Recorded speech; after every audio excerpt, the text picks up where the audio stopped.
തുടർച്ചയായി വായിച്ചു കൊണ്ടിരിക്കുന്ന അല്ലെങ്കിൽ ചിന്തിച്ചു കൊണ്ടിരിക്കുന്ന ഒരു ഭാഗം നിങ്ങൾക്ക് എല്ലാവർക്കും ഓർമ്മയുണ്ട്. ദൈവത്തിങ്കിൽ നിന്ന് പ്രാപിക്കുക. പൗലോസ് പറഞ്ഞു, ഞാൻ കർത്താവിങ്കിൽ നിന്ന് പ്രാപിച്ചത് ദൈവത്തിങ്കിൽ നിന്ന് പ്രാപിക്കും. അതിൻ്റെ പല കാര്യങ്ങൾ നമ്മൾ കഴിഞ്ഞ ദിവസങ്ങളിലൊക്കെ തുടർച്ചയായി ചിന്തിച്ചു. ഇന്ന് എപ്പോഴും നമ്മുടെയൊക്കെ പ്രാർത്ഥനയ്ക്കകത്തുള്ള ഒരു വാക്കാണ്, കർത്താവേ ഞങ്ങളെ അനുഗ്രഹിക്കണേ, അനുഗ്രഹിക്കണേ. അനുഗ്രഹം, ദൈവത്തിൻ്റെ അനുഗ്രഹം, അത് ദൈവത്തിങ്കിൽ നിന്ന് ലഭിക്കുന്ന അനുഗ്രഹം, ദൈവത്തിങ്കിൽ നിന്ന് അനുഗ്രഹം പ്രാപിക്കുക. ഇന്ന് അനുഗ്രഹത്തിൻ്റെ കാര്യത്തിലേക്കാണ് നമ്മുടെ ശ്രദ്ധ പോകുന്നത്. ആമേൻ. അനുഗ്രഹം എന്ന് പറയുമ്പോൾ നമുക്കെല്ലാവർക്കും അറിയാവുന്നതും നാം ഗ്രഹിക്കുന്നതുമായിട്ടുള്ള ഏറ്റവും പ്രാധാന്യതയോടുകൂടെ ചിന്തിക്കുന്ന ഒരു കാര്യം എപ്പോഴും ഭൗതിക തലങ്ങൾ മാത്രം. ഭൗതിക തലത്തിലെ അനുഗ്രഹം അനുഗ്രഹമല്ലെന്നല്ല ഞാൻ പറയുന്നത്, അതൊരു അനുഗ്രഹം തന്നെയാണ്. എന്നാൽ അത് മാത്രം നിൽക്കുകയല്ല ദൈവത്തിൻ്റെ അനുഗ്രഹം. നമ്മളിവിടെ ഓരോ കാര്യങ്ങൾ പറയുകയും അല്ലെങ്കിൽ ഒരു മെസ്സേജ് ഇടുകയും ചെയ്യുന്നതിന് കണ്ടിയിലും മേളിലും അല്ലെങ്കിൽ come and join with us എന്ന് പറഞ്ഞൊക്കെ ഒരു കുറിപ്പിടുന്നതിൻ്റെ കൂട്ടത്തിൽ നമ്മൾ പറയും, വന്ന് അനുഗ്രഹം പ്രാപിക്കാം. അപ്പൊ ഇവിടെ വരുന്ന ആൾക്കാർക്ക് ദൈവത്തിന്റെ അനുഗ്രഹം ഉണ്ടാകണം എന്ന് പറയുമ്പോൾ എല്ലാവരും ഭൗതികമായിട്ട് ഉയരുക എന്ന് മാത്രമല്ലല്ലോ നമ്മൾ ഉദ്ദേശിക്കുന്നത്. ഇതിനകത്തൊരു വ്യത്യാസം ഉണ്ടാകണം എന്ന് പറഞ്ഞാൽ എല്ലാവരുടെയും ആത്മീയ തലങ്ങൾ വ്യത്യസ്തപ്പെടണം. കഴിഞ്ഞ 10 വർഷമായിട്ട് അല്ലെങ്കിൽ 5 വർഷമായിട്ട് അല്ലെങ്കിൽ 2 വർഷമായിട്ട് നാം ഒരുമിച്ച് അല്ലെങ്കിൽ 1 വർഷമായിട്ട് നാം ഒരുമിച്ച് കൂടി പൊക്കൊണ്ടിരിക്കുമ്പോൾ അന്നത്തേതുപോലെ തന്നെ ഇപ്പോഴും എൻ്റെ അകത്ത് ആത്മീയത നിൽക്കുന്നതെങ്കിൽ, വ്യത്യാസങ്ങൾ വന്നില്ലെങ്കിൽ ആത്മീയമായിട്ടൊരു വളർച്ച നമുക്ക് വരുന്നില്ല. ആമേൻ, ആമേൻ. അതുകൊണ്ട് ഞാൻ ആരുടെയും അനുഗ്രഹം തെറ്റെന്നോ അത് കുറവായിട്ട് പറയുകയല്ല. ഒരു മനുഷ്യന്റെ അനുഗ്രഹം പല ഘടകങ്ങളിലായിരിക്കുന്നത്. ഭൗതിക തലമുണ്ട്, ശാരീരിക മേഖലയുണ്ട്, ആത്മീകമുണ്ട്, അവരുടെ പദവികളുണ്ട്, അവരുടെ അധികാരങ്ങളുണ്ട്. ഇതിലെല്ലാം ഈ അനുഗ്രഹത്തിന്റെ പാർട്ടുകളുണ്ട്. Praise the Lord. പക്ഷെ ദൈവത്തിങ്കിൽ നിന്ന് അനുഗ്രഹം പ്രാപിക്കുന്നതിന് പലപ്പോഴും ചില ക്ലോസസ് ഒക്കെ ഉണ്ട്. ദൈവവചന അടിസ്ഥാനത്തിൽ ചില കാര്യങ്ങളിലേക്ക് നമ്മൾ പോവുകയെന്ന് പകൽ. Praise God. വെറും ഒരു വാക്കുകൊണ്ട് അനുഗ്രഹം എന്ന് പറയാനല്ല ഇന്ന് പകൽ നിൽക്കുന്നത്. എൻ്റെ മുമ്പിലുള്ള സമയത്ത് ദൈവവചനം അടിസ്ഥാനപ്പെട്ടുള്ള ദൈവിക അനുഗ്രഹത്തിലേക്ക് നമ്മൾ പോവുകയാണ്. അതിനാധാരമായിട്ട് നമുക്കൊരു വാക്യം വായിക്കാം. Praise the Lord. എബ്രായ ലേഖനം 6-ാം അധ്യായം അതിന്റെ 7-ാമത്തെ വാക്യം. Hebrew chapter 6 verse 7.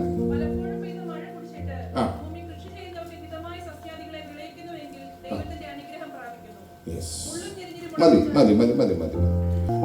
എബ്രായലേഖന കർത്താവ് വളരെ വ്യക്തമായിട്ട് പറയുക, പലപ്പോഴും പെയ്ത മഴ കുടിച്ചിട്ട് ഭൂമി കൃഷി ചെയ്യുന്നവർക്ക് അവരുടെ ഹിതകരമായ ഒരു ഫലം നടത്തുന്നില്ലെങ്കിൽ അല്ലെങ്കിൽ വിളവ് കിട്ടുന്നില്ലെങ്കിൽ, ദൈവാനുഗ്രഹമല്ല അത്. അതേസമയം അത് വളരെ ക്ലിയർ ആയിട്ട് നല്ല ഒരു അനുഗ്രഹിക്കപ്പെട്ട നിലയിൽ ആ വിതച്ചത് കൊയ്തെടുക്കാൻ പറ്റുന്നുവെങ്കിൽ, വിളഞ്ഞു വരുന്നുവെങ്കിൽ, അതിനകത്ത് കൃഷി ചെയ്തവന്, അങ്ങനെ എഴുതിയിരിക്കുന്നത്, കൃഷി ചെയ്തവന്റെ ഹിതം, അതനുസരിച്ച് ദൈവാനുഗ്രഹം അവന്റെ മേലുണ്ടാവും.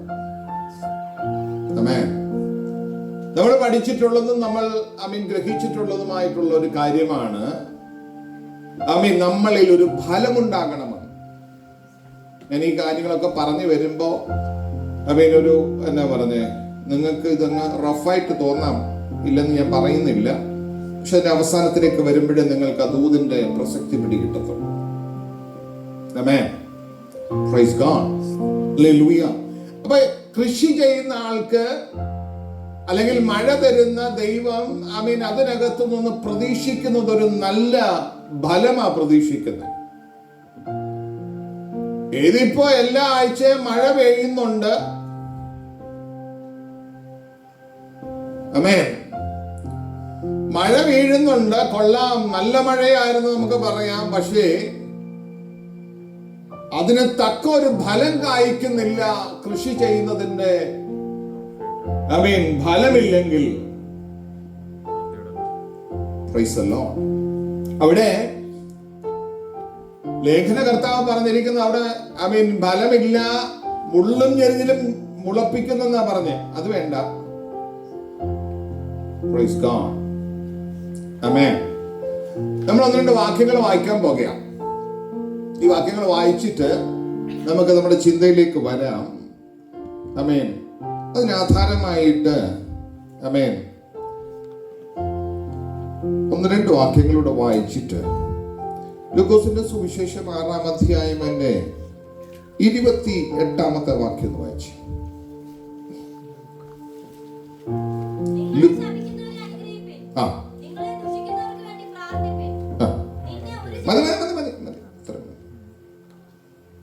എന്താ? തൊട്ടടുത്തിരിക്കുന്ന ആൾക്ക് കൈ കൊടുത്തിട്ട് ഈ ദൂതൊന്ന് പറഞ്ഞോടാ.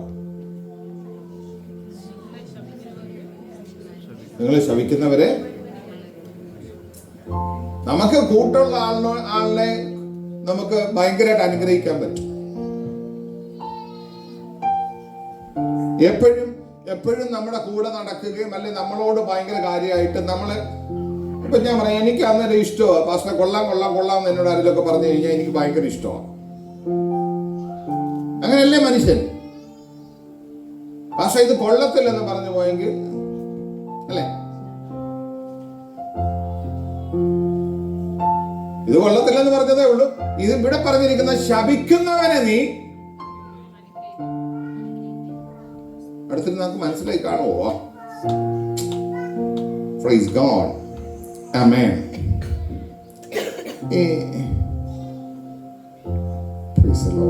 ഒരു വാക്യം കൂടെ വായിക്കാം. 1 Peter 9.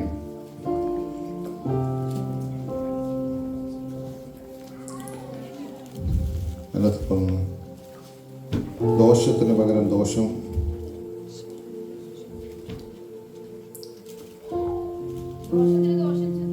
ദോഷത്തിന് ദോഷം. എത്രാമത്തെ വാക്യം?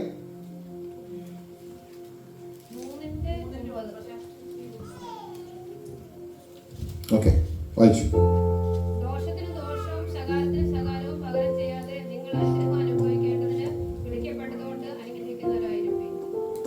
Praise the Lord. Amen. Amen. എന്താ ചെയ്യണ്ടേ?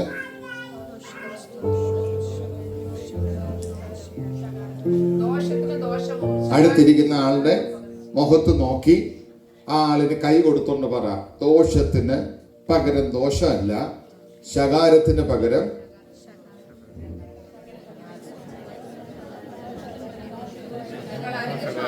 എന്തിനു വേണ്ടിയാ? അനുഗ്രഹം. എന്തിനാ വിളിച്ചേ?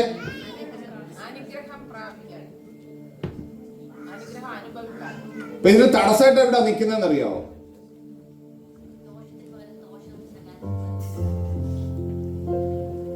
ദൈവം നമ്മളെ അനുഗ്രഹിക്കാനാ വിളിച്ചേ. യേശു പറഞ്ഞു ശത്രുക്കളെ സ്നേഹിക്കണം എന്ന് പറഞ്ഞു. അത്രയൊന്നും നമ്മളെ കൊണ്ട് പറ്റത്തില്ല. പിന്നെ ഈ ദൂതൊക്കെ മാസ്റ്റർക്ക് ഇന്ന് രാവിലെ വേറെ ഒന്നും പറയാനില്ലായിരുന്നു. ഹല്ലേലൂയ, ഹല്ലേലൂയ, ആമേൻ. ഈ പകൽ ദൈവസന്നിധിയിൽ നമുക്കൊന്ന് ചിന്തിക്കാനുള്ള ഒരു സമയമായിട്ട്. Praise God, hallelujah. അടുത്തൊരു ഭാഗം ഞാൻ എടുത്ത ഭാഗം അങ്ങ് തെറ്റിപ്പോവാൻ കാര്യം എന്നാന്നറിയോ നമുക്ക്? ആ വാക്യം എന്താന്ന് ചോദിച്ചാൽ, അബ്രഹാം മൽക്കിസദേക്കിനെ എതിരേറ്റപ്പോ മൽക്കിസദേക്ക് അബ്രഹാമിനെ അനുഗ്രഹിച്ചു. അബ്രഹാം സകലത്തിലും ആർഗ്യുമെന്റ് ആയിട്ടില്ല, സകലത്തിലും അത് പറയണ്ടാന്ന അത് മാറിപ്പോയപ്പോ എനിക്ക് തോന്നുന്നത്. Praise God. ഈ പാസ്റ്റർക്ക് കുറെ നാളായി പാസ്റ്റർ ഇപ്പം ദശാംശവും പിരിവും ഒക്കെ തന്നെ ഇടയ്ക്ക് പറയാറുണ്ട്. Price God. ഹല്ലേലൂയ. ആമേൻ. ഇനി ഈ ജനത്തെ ദൈവം, എന്റെ പ്രസക്ത ദൂതിലേക്ക് കയറുക. ഇതൊക്കെ നിങ്ങളൊന്ന് ചിന്തിക്കാൻ വേണ്ടി ഇട്ട് തന്നു. ജനത്തെ ദൈവം മിസ്രൈമിൽ നിന്ന് പുറപ്പെടുവിച്ചു. ഈ മിസ്രൈമിൽ നിന്ന് പുറപ്പെടുവിച്ചപ്പോ ദൈവത്തിന് ഇവരെ കുറിച്ചുള്ള പ്ലാൻ തന്നെ. ഇവരെ കനാൻ ദേശത്ത് കൊണ്ടിരുന്നു അല്ലെ? ഇവർക്കൊരു വാഗ്ദത്തം കൊടുത്തിട്ട് ഇതിനകത്ത് കിടന്ന് കഷ്ടപ്പെടുന്ന കണ്ടിട്ട് ഇവിടുന്ന് ഇവരെ ഒന്ന് രക്ഷിച്ച് പാലും തേനും ഒഴുകുന്ന ഒരു സ്ഥലത്ത് കൊണ്ടുപോകണം. അങ്ങനെ ഇവരെ കൊണ്ടുപോകുകയാണ്. വചനം പറയുന്നു 40 ദിവസം കൊണ്ട് ഇവർക്ക് അപ്പുറം കയറാൻ. ശ്രദ്ധിക്കണേ, ഞാൻ നാടൻ തലേ കൈ വെച്ചൊന്നും ദൂത് പറയത്തില്ല, പക്ഷെ ഇതിനകത്തൊന്നും നിങ്ങൾക്ക് എടുക്കാവുന്ന നിങ്ങൾ എടുത്തോണം. 40 ദിവസം കൊണ്ട് ഇവർക്ക് ഈ സ്ഥലത്തെത്താലും. പക്ഷെ എന്തുകൊണ്ടാ ദൈവം ഇത് 40 കൊല്ലമായിട്ട് അനുവദിക്കാൻ കാര്യം?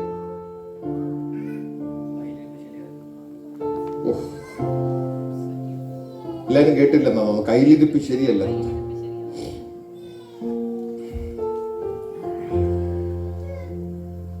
Praise God.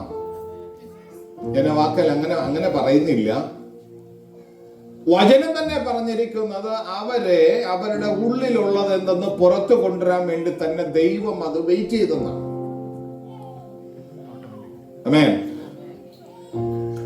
ദൈവത്തിന് നമ്മളെ എല്ലാരെയും അറിയാം. ഇതിനകത്തിരിക്കുന്ന ഏറ്റവും പുറകിലിരിക്കുന്ന ആള് തൊട്ട് ഇവിടെ ഇരിക്കുന്ന ആള് വരെ എല്ലാവരും ദൈവത്തിന് അറിയാം. നമ്മുടെ ഉള്ളെന്തുവാന്നും ദൈവത്തിന് അറിയാം. കഴിഞ്ഞ ദിവസത്തെ നമ്മുടെ കോട്ടേജ് മീറ്റിംഗിൽ ചിന്തിച്ച ഒരു വിഷയം നിങ്ങൾ ഓർമ്മയുണ്ടായിരിക്കും. എല്ലാവരും ഇല്ലായിരുന്നല്ലോ, ഓർമ്മയുണ്ടായിരിക്കും. തോന്നലുകളിൽ ജീവിച്ച് ദാവീദിനെ കുറിച്ച് നമ്മൾ അന്ന് ചിന്തിച്ചു. നമ്മുടെ മാനസിക നില, അല്ലെ നമ്മുടെ ചിന്താഗതികൾ, നമ്മൾ ആയിരിക്കുന്ന സാഹചര്യം, ഇതെല്ലാം നമ്മളെ ഇതിനകത്തിരിക്കുന്ന ഒരാളെ എനിക്ക് അന്ന് ഞാൻ പറഞ്ഞു ജഡപ്രകാരമല്ല അറിയുന്ന, ആത്മാവിൽ അറിയുന്നതൊക്കെ ഞാൻ പറഞ്ഞു.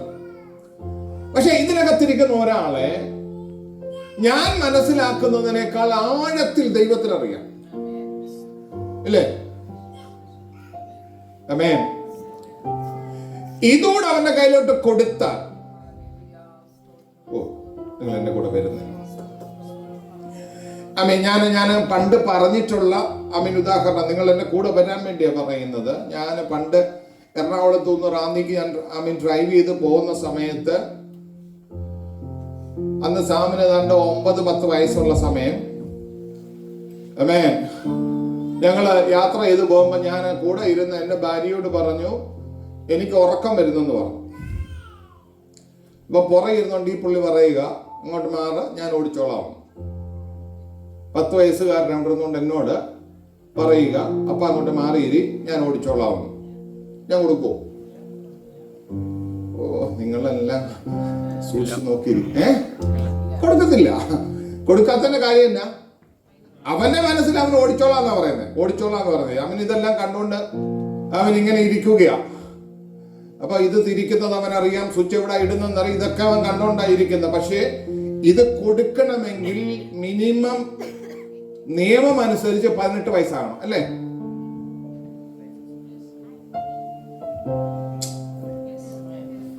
എന്റെ പാസ്റ്ററെ, ഞാൻ ഇതൊക്കെ കണ്ടു, എന്റെ ചെവി മുഴങ്ങുന്ന ശബ്ദം പറഞ്ഞു. എന്നോട് പറഞ്ഞിട്ടുള്ള കാര്യം, ഞാൻ ഇതൊക്കെ കണ്ടു, ഇതെല്ലാം ചെയ്തു, ഞാൻ സ്നാനപ്പെട്ടു, ഞാൻ ഈ കാര്യങ്ങളിൽ ഇറങ്ങി. നീ തിരിച്ചു പോകുമെന്ന് ദൈവത്തിന് സംശയമുണ്ട്. ആമേൻ. ഇതെല്ലാം കൂടെ തന്നേറ്റ് നീ ഇതെല്ലാം കൂടെ കളഞ്ഞേച്ച് പോകുമെന്ന് ദൈവത്തിന് സംശയമുണ്ട്. അതുകൊണ്ടാ ഡോർ തുറക്കാത്തെ.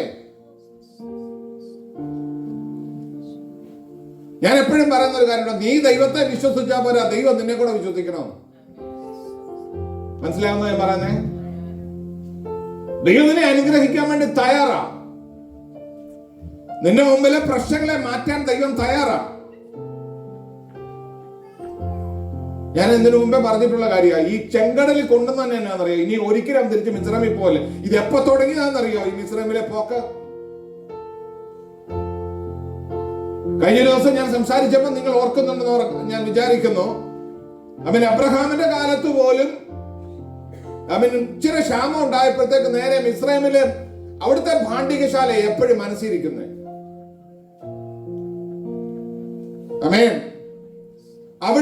അവിടുത്തെ ഈ പാണ്ഡികശാലയൊക്കെ നിറഞ്ഞ് ധാന്യം കൊണ്ടിരിക്കുന്നതും അവിടുത്തെ ആൾക്കാരുടെ ചുമപ്പും അവര് പോകുന്നതും അവര് വരുന്നതും അവരുടെ സാഹചര്യങ്ങളും അവരുടെ കയ്യിലിരിക്കുന്ന സമ്പത്തും അവർക്ക് നന്മ ഉണ്ടാകുന്ന ഇതെല്ലാം ഇവന്റെ മനസ്സിരിക്കുന്നേ.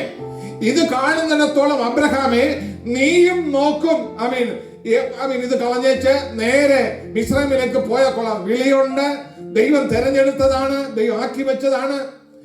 ഇതെല്ലാം ഉണ്ട്. വിട്ടേച്ച് പോന്നതാ, പിതൃഭവനത്തെ വിട്ട്. ഇതൊക്കെ ഒരു ഭാഗത്തുള്ളപ്പോഴും അവന്റെ മനസ്സിരിക്കുന്നത് പാണ്ഡികശാലയിലേക്കാ. അബ്രഹാം എപ്പോഴാ ചുവട് വെച്ചോ? പോയി അനുഭവിച്ചതിനെ കുറിച്ച് ഞാൻ കഴിഞ്ഞൊരു ദിവസം നമ്മൾ ചിന്തിച്ചതാ. ഒരു വ്യത്യാസം വന്നില്ല. ഇസഹാക്കിന്റെ കാലം വന്നപ്പോ അതുപോലെ തന്നെ വ്യത്യാസമില്ല. ഇസഹാക്കിന്റെ കാലം മാത്രമല്ല, അടുത്ത് വന്ന യാക്കോബിന്റെ കാലം അത് തന്നെ. അടുത്ത തലമുറ വന്ന് യോസേഫ് വന്നപ്പോ ദൈവം വിചാരിച്ചു ഇവനെ അവിടോട്ട് അങ്ങ് വിട്ടേക്കാന്ന് വിചാരിച്ചു. വഴക്കുണ്ടാക്കണ്ടല്ലോ. പിന്നെ തലമുറകളെല്ലാം കൂടെ എവിടെ പോയി ചെക്കറുണ്ട വന്നേ? ഇവിടുന്ന് ഒരു വിധത്തിൽ ദൈവം പറഞ്ഞിറക്കി കൊണ്ടുവരികയാ. മോശയെ കൊണ്ട് ഇവരെ പുറത്തെടുത്ത് കൊണ്ടുവരികയാ. കൊണ്ടുവരുമ്പോ ചെങ്കടൽ ഇവിടെ കൊണ്ടുവരാൻ കാരണം നീ ഇനി തിരിച്ചു പോകല്ലേ. ഇത് അക്കരെ കയറി കഴിഞ്ഞ സ്നാനം കഴിഞ്ഞു, അക്കരെ കയറി. എനിക്കറിയത്തില്ല ഇതിനകത്തിരിക്കുന്ന ആരാണ്ടരുടെ ഉള്ളിൽ ഇത് ഇന്ന് കുത്തുന്നുണ്ടെന്ന് എനിക്കറിയാം. ഇല്ല, ഇതിങ്ങനെ ദൂത് വരത്തില്ല. ആമേൻ. ചെങ്കടൽ കടന്ന് മണ്ടത്തരമായിപ്പോയോ എന്ന് ചിന്തിക്കുന്ന ആരെങ്കിലും ഇവിടെ ഉണ്ടെങ്കിൽ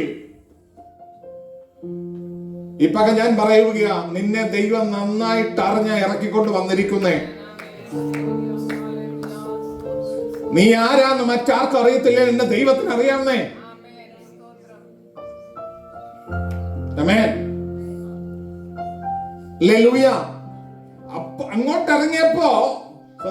അങ്ങോട്ടിറങ്ങിയപ്പോ മോശയുടെ നേതൃത്വം ഉണ്ടായിരുന്നത് കൊണ്ട് ഇത് വേഗത്തിൽ മുന്നിൽ വഴി തുറന്ന് അക്കരെ കേറി. വഴി ഉണ്ടല്ലോ എന്ന് പറഞ്ഞ് ഓടി കേറി. പക്ഷെ അക്കരെ കയറി കഴിഞ്ഞ് പിന്നെ അങ്ങോട്ട് പോയത് മരുഭൂമിയിലെ കൂടെ ഒക്കെ അവര് പോയ ഒത്തിരി പ്രശ്നങ്ങൾ ഉണ്ടായിരുന്നു. ആമേൻ, ആമേൻ. ഈ പ്രശ്നങ്ങളെല്ലാം ഉണ്ടായിരുന്നപ്പോഴും ഓരോ വിഷയം വരുമ്പോഴും അവിടെ മനസ്സെന്താ പറയുന്നത് അറിയോ? ഇസ്ലാമിലെ ഇറച്ചിക്കല്ലോ ചിറ്റുള്ളി എന്താ പോയില്ല അകത്തുനിന്ന്. ആമേൻ. എപ്പോഴും മനസ്സെവിടാ നിൽക്കുന്നത്? അപ്പോഴും ഇവനെ കൊണ്ടുപോകുന്ന എങ്ങോട്ടാ? കാരണം എന്നെ ചോദിച്ചാൽ അവിടുത്തെ കുറിച്ച് ഒരു ബോധ്യമില്ലെന്നേ. ഇതാ സംഭവിക്കുന്നേ. നിന്നെ കൊണ്ടുപോകുന്ന കനാനിലേക്കാന്ന് പറഞ്ഞ എവിടെ? എന്റെ പാസ്റ്റർ ആരെങ്കിലും പോയി വെച്ചു വന്നോ? നല്ല ചോദ്യമല്ലേ? ആരെങ്കിലും പോയിട്ട് വന്നിട്ടുണ്ടോ? അവിടുന്ന് വന്ന കർത്താവാ പറഞ്ഞത്. അത്ര എനിക്ക് അവിടെ പറയാൻ പറ്റും. Praise God. Hallelujah. Hallelujah. Praise to Jesus. ഓരോ കാറ്റടിക്കുമ്പോഴും ചില കാര്യങ്ങളൊക്കെ എന്ന് പറഞ്ഞാൽ ഭയങ്കര രസമാണ്. കാറ്റടിക്കുന്നു എന്നൊക്കെ പറയുമ്പോഴേ കാറ്റങ്ങ് വരിക നമുക്കങ്ങ് തോന്നുക, അങ്ങനല്ലേ? കഴിഞ്ഞ ദിവസം പനിയൊക്കെ ഉണ്ടായി, പലർക്ക് പനിയുണ്ടായി.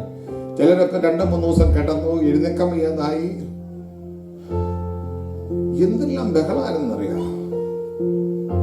കോവിഡാണോ ഇതിനേക്കാൾ വേറെ വലിയ വൈറസ് വന്നാ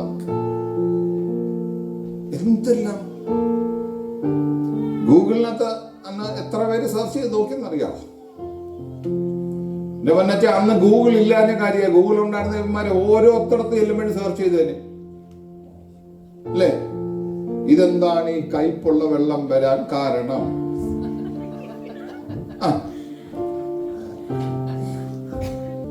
Praise the Lord. Hallelujah. Praise to Jesus. എന്റെ പ്രധാന ദൂത് കിടക്കുന്ന ഇവിടെ നിന്നല്ല, അതിലേക്ക് പോകാൻ യോശുവയുടെ പുസ്തകത്തിലേക്ക് ഒന്ന് പോയി. ആമേൻ. ഒരു വാക്യം വായിക്കാതെ വിടാൻ പറ്റത്തില്ല കേട്ടോ. സങ്കീർത്തനങ്ങൾ 112:2 വായിച്ച്.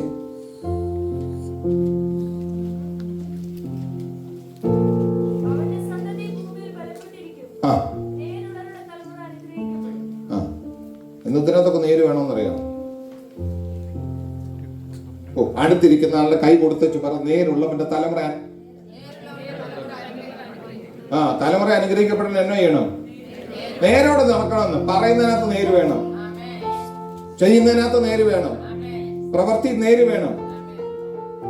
എനിക്ക് അവിടെ നിന്ന് ചിലതരം സംസാരിക്കേണ്ടതാ, പിന്നെ ഞാൻ ഇന്നതങ്ങ് വിടുക.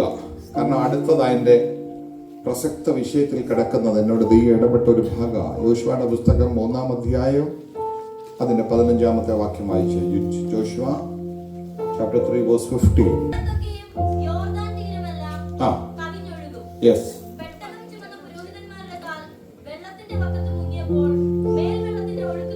മതി. ഈ യോർദാൻ ഒരു പ്രത്യേകത ഉള്ള എന്നാന്നറിയാം. യോർദാൻ ഒരു പ്രത്യേകതയുണ്ട്. എല്ലാവരും വിചാരിക്കുന്നത് യോർദാൻ ഭയങ്കര നല്ല നദിയാന്നൊക്കെയാണ്. ഫസ്റ്റാണ് യോർദാൻ. എന്റെ യേശു സ്നാനപ്പെട്ടത് അവിടെ, മറ്റു പലരും സ്നാനപ്പെട്ടു. ഞങ്ങൾ അന്ന് ഇസ്രായേലിൽ പോയ സമയത്ത് അന്ന് കൂടെ ഉണ്ടായിരുന്നവരെല്ലാം പറഞ്ഞു ഒന്നുകൂടെ സ്നാനപ്പെട്ടാൽ കൊള്ളാം യോർദാൻ കണ്ടപ്പോ. അമേ, യോർദാൻ സൂപ്പറാ, ഓക്കെ. പക്ഷെ ഇതിനൊരു കുഴപ്പമുണ്ട്. എന്തോന്നറിയാം, കൊയ്ത്തുകാലാകുമ്പോ ഈ കൊയ്ത്തിന്റെ പ്രത്യേകത നിങ്ങൾ ശ്രദ്ധിച്ചോ? നമ്മൾ ആദ്യം പറഞ്ഞ വാക്ക് നിങ്ങൾ ശ്രദ്ധിച്ചോണം. നല്ല ഫലം കായ്ക്കാൻ എല്ലാം നന്നായിട്ടായി, എല്ലാം ബെസ്റ്റ്, വിത്തിട്ടതെല്ലാം വളർന്നു,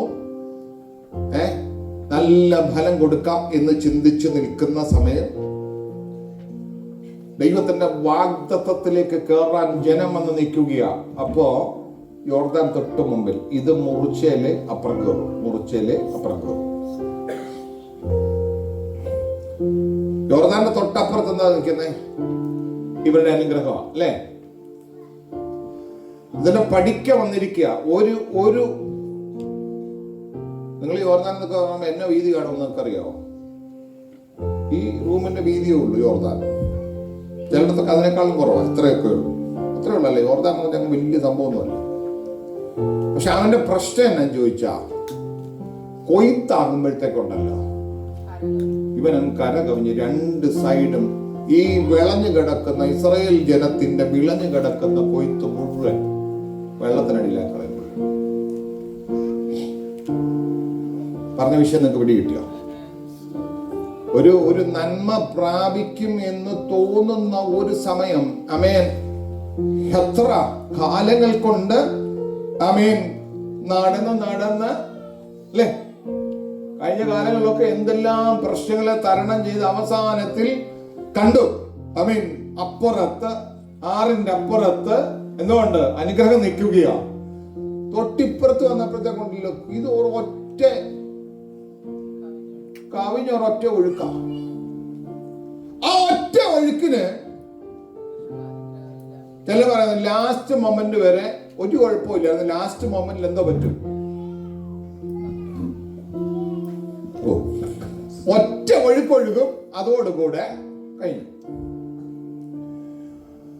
എല്ലായിടത്തും അല്ല, ചില വീട്ടിൽ നിങ്ങൾ എന്റെ കൂടെ നിൽക്കണേ. എല്ലാം നല്ലത്, എല്ലാം റെഡിയാ, സംഗതി എല്ലാം റെഡിയാന്ന് വരുമ്പോ ഒരൊറ്റ വാക്ക് വീഴും, ഒരു ബഹളം കഴിഞ്ഞു. 21 ദിവസം ഉപവാസം എടുത്തിരുന്ന അന്നേലും ലാസ്റ്റ് മൊമെന്റ് വരുമ്പോ ഒറ്റ വാക്ക്. ചിലരൊക്കെ തലകുനിച്ചിരിക്കുന്നുണ്ട്, ചിലരൊക്കെ എന്നെ സൂക്ഷിച്ചു നോക്കുന്നുണ്ട്, എവിടെ വാസ്റ്റർ എന്നൊക്കെ ചോദിക്കുന്ന രീതിയിൽ. എനിക്ക് ചുമ്മാതൊന്നും ഒരു കാര്യം പറയേണ്ട വരത്തില്ലെന്ന് എനിക്ക് നല്ല ബോധ്യമുണ്ട്. ഇവര് ഭയങ്കര ആഗ്രഹത്തോട് കൂടെ വിതച്ച് അതിന് വേണ്ടത് മുഴുവൻ ചെയ്ത് കൊയ്യാൻ വേണ്ടിയുള്ള അരിവാൾ വരെ തയ്യാറാക്കി കൊയ്ത്തിന് തയ്യാറായിരിക്കുന്ന സമയം, ഞാൻ പറയുന്നത് നിങ്ങളുടെ പ്രതീക്ഷകളെല്ലാം എത്തി നിൽക്കുന്നു എന്ന് ചിന്തിക്കുന്ന മൊമെന്റിന് തൊട്ട് മുമ്പ് പ്രതീക്ഷ എല്ലാം നിൽക്കുക. ഇപ്പൊ അല്ലെ നാളെ ഇത് റെഡി എന്ന് പറയുന്ന സമയത്ത് അവിടെ കൊണ്ട് ഇതൊരൊറ്റ ഒഴുക്ക. ആ ഒരു ഒഴുക്ക് വരുമ്പോഴത്തേക്ക് വാഗ്ദത്വം പോയി. അന്നേരം ഈ ജനം എല്ലാം അന്നേരം എന്താ പറയാന്നറിയാവോ? പിന്നെയും ഇസ്രായേലിലായിരുന്നേല് അമ്മേ എന്നോട് പരിശുദ്ധാത്മാവ് നിയോഗം തന്നിരിക്കുക, ഇന്ന് അതിനെ അങ്ങ് ചവിട്ടിയേക്കാൻ. ഏറ്റവും ആ മൊമെന്റിലേക്ക് വരുമ്പോ ഇന്ന് നിങ്ങൾക്ക് എത്ര പേർക്ക് അതിനകത്ത് ഒരു വിടുതൽ ആവശ്യമെന്ന ചിന്തയുണ്ടോ അത്രയും പേർക്കും ഇന്ന് പകൽ ഒരു വിടുതൽ സംഭവിക്കാൻ പോവുകയാണ്. ഞാൻ ഇച്ചിരി തുറന്നു പറയുക. പലരും എന്നോട് ആ വിഷയങ്ങൾ പറഞ്ഞിട്ടുള്ളത് കൊണ്ട് അതിലേക്കൊന്നും നിങ്ങൾക്ക് അത് മനസ്സിലാക്കാൻ വേണ്ടി തുറന്നു പറയുന്നത്. കല്യാണ ആലോചന വന്നു, കൊള്ളാം, അങ്ങോട്ടും ഇങ്ങോട്ടും വീട്ടുകാരെല്ലാം സംസാരിച്ചെല്ലാം കൊള്ളാം എന്ന് തോന്നി. ലാസ്റ്റ് മൊമെന്റ് വരുന്ന സമയത്ത് ഒരൊറ്റ വാക്കിൽ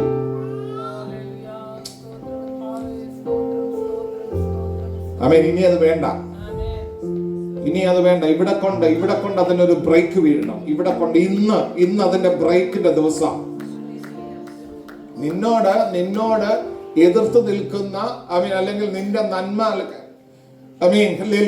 കഴിഞ്ഞൊരു ദിവസം ഞാൻ പറയാം, ഒരാള് ഇന്റർവ്യൂവിന് പോകുക എന്ന് പറഞ്ഞ് പ്രാർത്ഥിച്ച് കൈ കിട്ടുമെന്ന് ചിന്തിച്ച ലാസ്റ്റ് മൊമെന്റ് അതുവരെ ഇല്ലാഞ്ഞ ഒരാൾ രംഗപ്രവേശനം ചെയ്തു. ഒറ്റ സെക്കൻഡ് കൊണ്ട് നമ്മുടെ ചാൻസ് പോയി. നിങ്ങൾക്ക് മനസ്സിലാക്കാൻ വേണ്ടി ഞാൻ ഈ കാര്യങ്ങൾ ഇങ്ങനെ ഞാൻ ഓപ്പൺ ചെയ്ത് പറയുന്നേ. ഈ പകൽക്കാലം ദൈവസന്നിധിയില് നിന്റെ ചിന്ത എന്തും ആയിക്കോട്ടെ, മിസ്രൈമില്ല നിന്റെ മനസ്സിരിക്കുന്നോട്ടെ. അതുകൊണ്ടാ പലപ്പോഴും മുന്നോട്ട് പോകാൻ കഴിയാത്തത്. തിരിച്ചു പോയേക്കാമെന്നൊക്കെ ചിന്തിക്കുമ്പോഴും എന്റെ ദൈവം നിന്നെ വിടത്തില്ലെന്ന് നീ ഇന്ന് പകൽ അറിഞ്ഞോണം. ഇത് എഴുതി വെച്ചോണം. അങ്ങനെ ആടെ ഉള്ളിൽ തിരിച്ചു പോകാമെന്ന് ചിന്ത തോന്നിയിട്ടുണ്ടെങ്കിൽ എഴുതി വെച്ചോണം, നിന്നെ ദൈവം വിടത്തില്ലെന്ന്.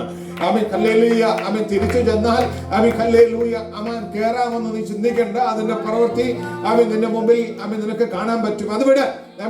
പക്ഷേ ഇന്ന് പകൽ ഹല്ലേലൂയ എല്ലാം അങ്ങോട്ടായി എന്ന് ചിന്തിക്കുന്ന സമയം ഞാൻ ഒരു അവിടെയൂടെ കയറി നിൽക്കുക. ചർച്ചിന്റെ കാര്യത്തിനകത്ത് കാര്യങ്ങളെല്ലാം ക്രമീകരിക്കപ്പെടുന്നു എന്ന് ചിന്തിക്കുന്ന ആ സമയം മുന്നോട്ട് കാര്യങ്ങൾക്കകത്ത് നന്മകൾ വെളിപ്പെടുന്നു എന്ന് ചിന്തിക്കുന്ന സമയം, ചിലതോടൊക്കെ ഇതിനകത്ത് കൈയെത്തി പിടിക്കാൻ പറ്റുമെന്ന് ചിന്തിക്കുന്ന സമയം, ആ സമയത്ത് പെട്ടെന്ന് ഇതിനകത്ത് പിശാച് ഒരു കളി കളിക്കാൻ ശ്രമിക്കുന്ന അന്ധകാര മണ്ഡലത്തിന്റെ ആ പ്രവൃത്തിയെ ഇന്ന് പകൽ നസ്രയനായ യേശുവിന്റെ നാമത്തിൽ നാം ഒരുമിച്ച് ചേർന്ന് അതിനെ ജയിക്കുകയാണ്.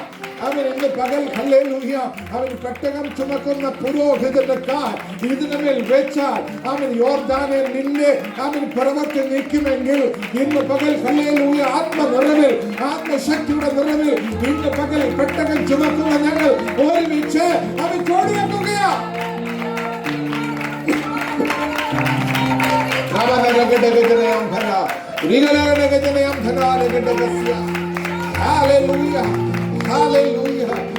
പെട്ടകം ചുമക്കുന്ന ഞങ്ങൾ ഒരുമിച്ച്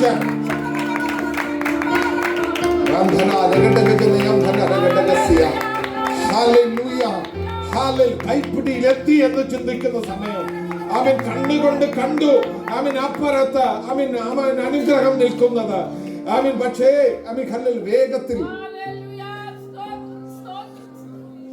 അവൻ എന്റെ മുമ്പിൽ ഞാൻ കാണുന്ന റോഡ് നിറഞ്ഞു പോകുന്ന പോലെ വഴിയങ്ങ് അവൻ നിനക്ക് പോകാൻ വയ്യാത്ത പോലെ. Praise the Lord. Hallelujah. ആമേൻ.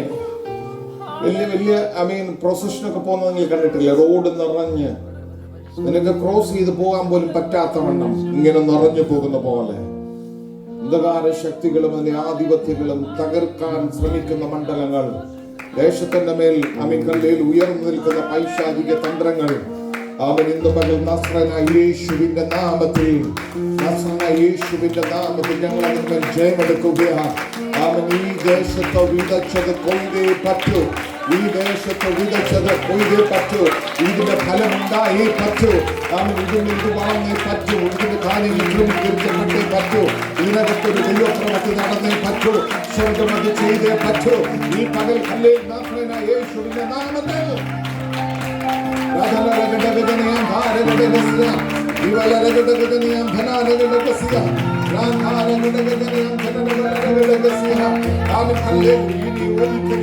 ഇനി ഒരിക്കലും ഇത് കരകവിഞ്ഞൊഴുകണ്ട. അവന് ഒരിക്കലും ഇനി നിന്റെ നന്മകളെ പിടിക്കുന്ന, അവൻ നന്മകളെ നശിപ്പിക്കുന്ന, അവൻ യോർദാന്റെ ശക്തികൾ അവൻ കരകവിയണ്ട. അവൻ ഇതിനകത്ത് ജനത്തിന്റെ നന്മകളെ, അവന്റെ അനുഗ്രഹത്തെ, അവന്റെ വാഗ്ദത്തത്തെ തടയുന്ന ഒരു പദ്ധതി ഇവിടെ വെളിപ്പെടണ്ട. അവൻ ദൈവത്തിന്റെ കരവിനകത്ത് ചലിക്കട്ടെ. ദൈവകൃപ വ്യാപരിക്കട്ടെ. ഹല്ലേലൂയ.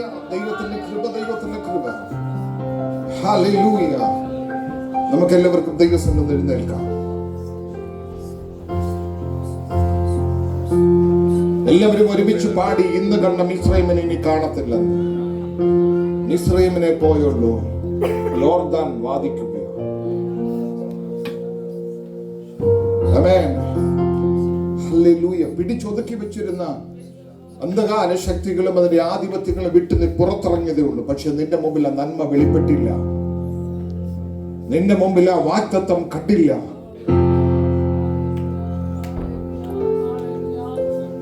ആമേൻ. ജീസസ്.